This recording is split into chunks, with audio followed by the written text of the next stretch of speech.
नमस्कार. तर कालच्या व्लॉगमध्ये आपण खाटूश्यामजींचं दर्शन केलं आणि त्याच प्रवासामध्ये असलेलं ठिकाण म्हणजे उज्जैन.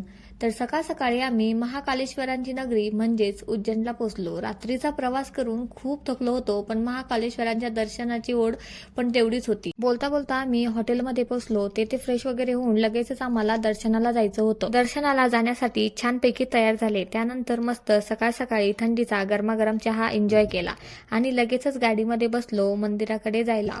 बाहेरच पूजेचं सामान घेतलं आणि आतमध्ये गेलो. आतमध्ये मोबाईल अलाउड नसल्यामुळे सर्वांनी मोबाईल गाडीमध्येच ठेवले होते, पण आमचे जे टूर ऑर्गनायझर होते ना, त्यांनी लपून छपून कसा पण मोबाईल घेतलाच होता आतमध्ये.